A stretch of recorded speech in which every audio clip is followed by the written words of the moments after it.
Olá, bem-vindo a mais um JR 15 Minutos, o podcast da Record que aprofunda as notícias que mais mexem com a nossa vida. O assunto hoje é o acesso à creche no Brasil, que está longe de ser ainda um direito garantido a toda criança. Muito pelo contrário, né? Se nós tínhamos uma meta como país, era de atender pelo menos metade dessas crianças. E nós não conseguimos isso. Você vai conhecer agora um novo estudo que prova que as crianças de 0 a 3 anos, que deveriam estar tendo mais acesso à creche no Brasil, continuam enfrentando dificuldades e, sobretudo, há uma desigualdade crescente nesse país. Por isso, você vai ouvir as explicações de Ivan Gontijo, que é gerente de políticas educacionais do Todos pela Educação. Ivan, muito bem-vindo. Obrigado pelo convite, Eduardo.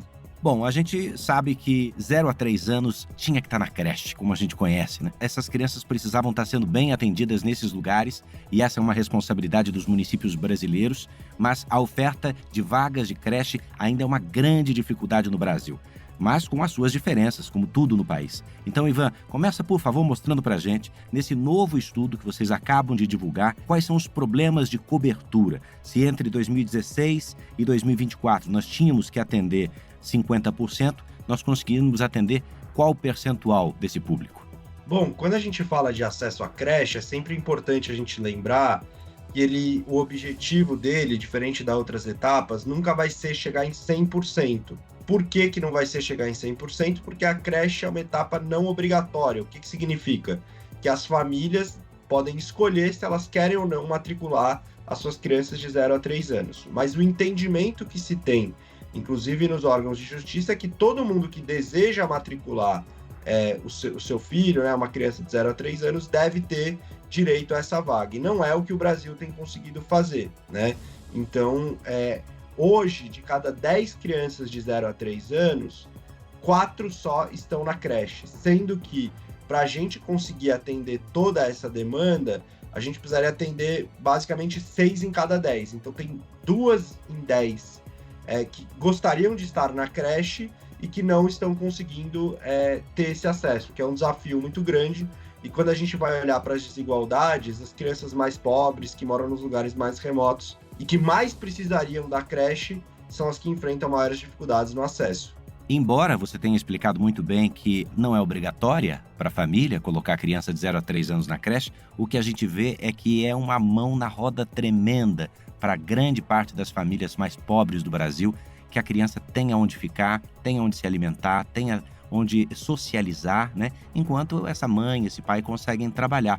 E você explicou para a gente que de cada 10, só 4 estão tendo esse acesso. Nós estamos com esse déficit de 2 para chegar um pouco mais longe. O que vocês chamam de dificuldade de acesso num país em que a lei, pelo menos, exige que 25% da arrecadação de cada cidade brasileira vá para a educação? Em relação à dificuldade de acesso, aqui na PNAD, né, que é uma pesquisa que é feita pelo IBGE, se pergunta o motivo pelo qual a criança não está matriculada na creche. E aí, se o motivo é porque eu não desejo, porque eu prefiro que a minha criança fique em casa, por exemplo, isso não é considerado uma falta de matrícula por dificuldade no acesso. Então, quando a gente fala de dificuldade de acesso, é basicamente aquele contingente de crianças e de famílias que gostariam de estar na creche, mas não têm encontrado vaga, né? Seja porque não tem uma creche perto de casa, ou porque a creche que é perto da sua residência não tem vaga, né? A gente sabe,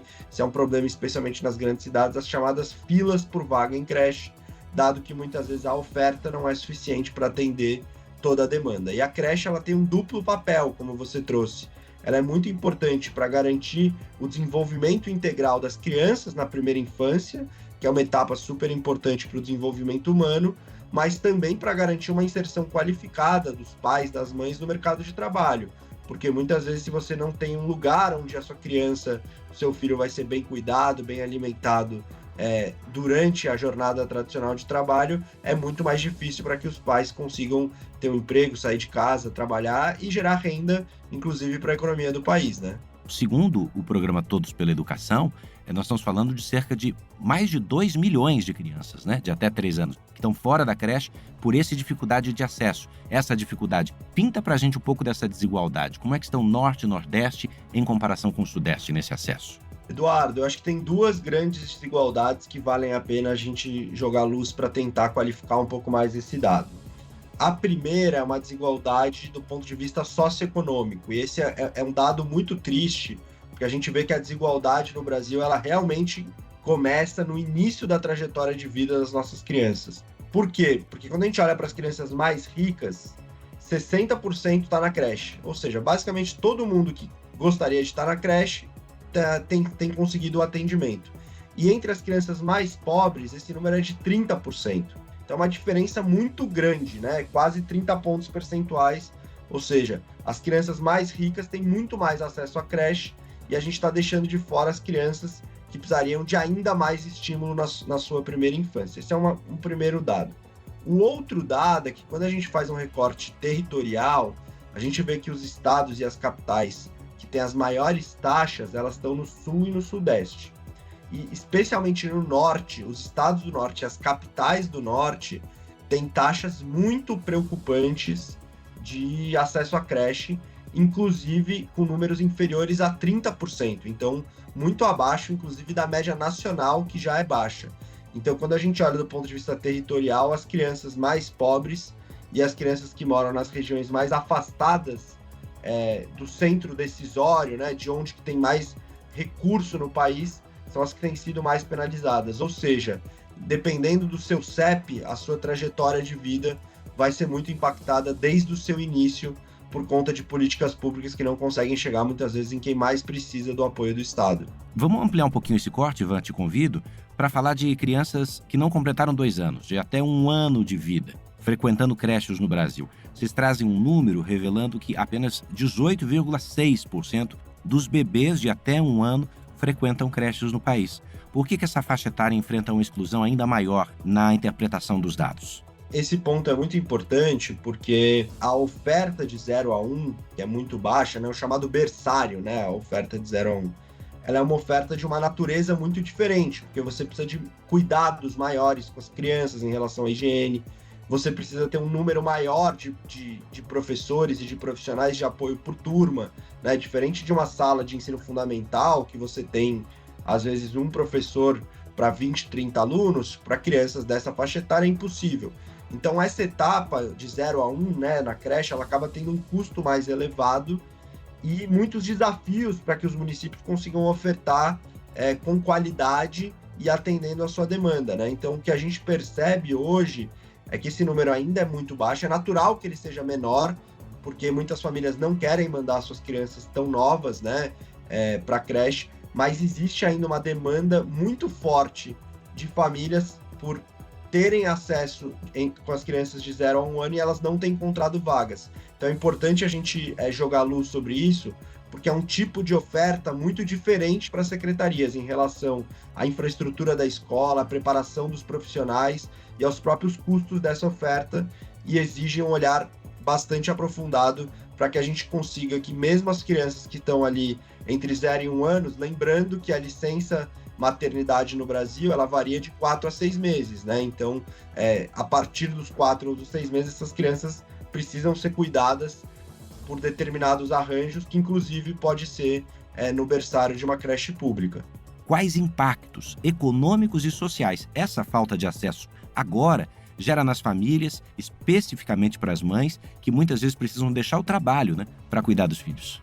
Esse ponto é muito, muito relevante, porque olhando do ponto de vista das crianças, já tem uma série de evidências, é uma coisa assim, que várias pesquisas mostram que a melhor hora para você investir no desenvolvimento humano de uma pessoa é no início da sua trajetória, no que a gente chama de primeira infância, que é do 0 aos 6 anos, e a primeiríssima infância, que é do 0 aos 3 anos, né? Que é justamente essa etapa da creche. Então, é o lugar onde as crianças estão fazendo mais conexões cerebrais, estão se desenvolvendo mais rápido, e quanto mais apoio elas tiverem, mais o nosso país, daqui a 10, 20, 30 anos, vai ter profissionais mais capacitados, vai ser um país mais justo. Então, esse investimento é muito importante. E olhando para o curto prazo, para a vida dessas mães, né, desses pais, cada família tem o seu arranjo.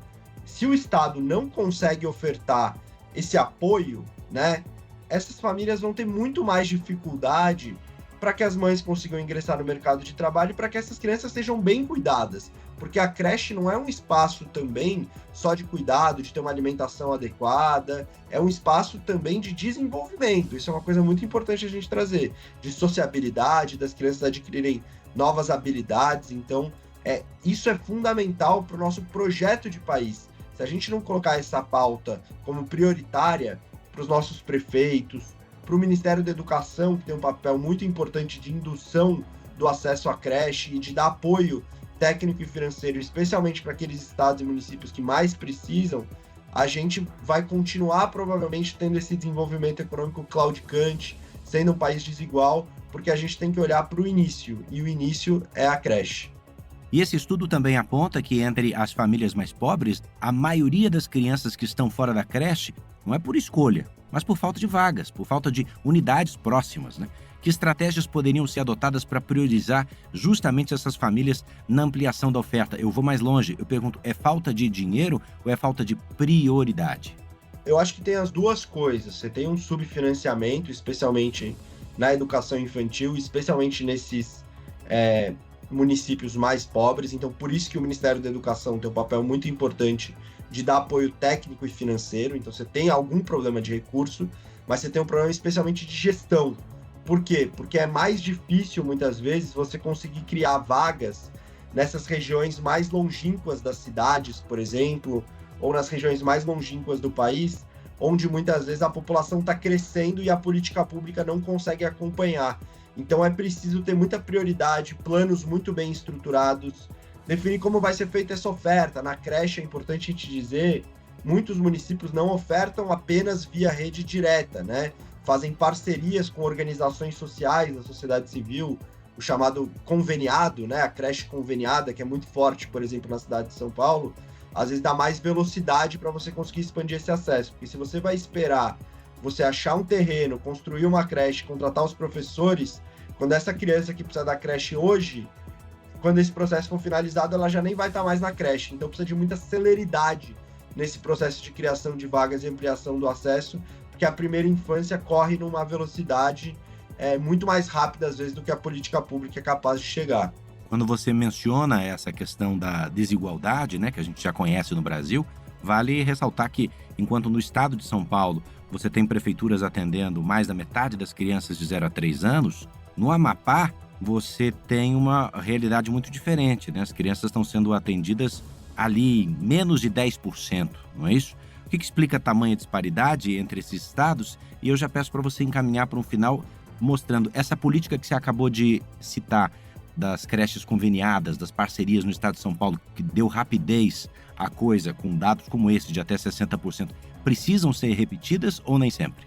Bom, em relação ao primeiro ponto, eu acho que o que explica esse processo tem uma questão de financiamento, que é importante, dessas diferenças entre os lugares, e acho que tem uma questão de capacidade técnica também dos municípios, né? Lembrando que o estado de São Paulo, por exemplo, em média, os municípios têm maior capacidade estatal, né? Então, sabem mais como promover esse processo de acesso, porque já atendem há mais tempo, né? Então, esses outros estados, muitas vezes, têm muitos desafios de financiamento e de capacidade técnica também, de saber como montar um bom plano de expansão. Então, acho que essa questão da gestão e do financiamento, que é onde o Ministério da Educação pode entrar para diminuir essas desigualdades, explica um pouco esse cenário tão díspare entre as unidades federativas. Em relação ao conveniamento, eu acho que depende muito do contexto de cada cidade. Vou te dar um exemplo. As duas capitais que têm mais acesso à creche são São Paulo e Vitória. Vitória não tem nenhuma creche conveniada, São Paulo atende 80% das matrículas em conveniada.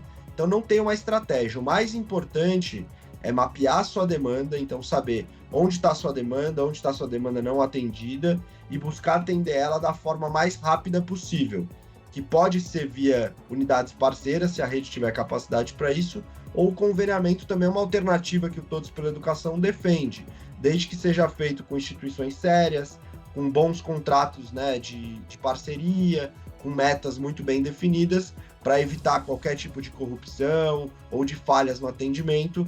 Essas parcerias com instituições da sociedade civil podem sim ser um caminho que muitas cidades têm adotado para conseguir ampliar o atendimento, porque isso precisa ser feito de uma forma bastante rápida e célere. Terminando aqui com vocês a edição 1232 do podcast 15 Minutos. Quero agradecer a sua participação. Ivan Gontijo, gerente de políticas educacionais do Todos pela Educação. Obrigado, Ivan. Obrigado, Eduardo. É um prazer participar aqui dessa edição do podcast. Esse podcast contou com a produção de David Bezerra, das estagiárias Amanda Fusita, Bárbara Maiato e Yasmin Logrado. Sonoplastia de Diego Marcondes. Coordenação de conteúdo Deni Almeida. Direção editorial de Tiago Contreira. E a vice-presidência de jornalismo é de Antônio Guerreiro. Você pode acompanhar o nosso 15 Minutos no portal R7, nas redes sociais do Jornal da Record e na sua plataforma de streaming predileta. Bora para a próxima!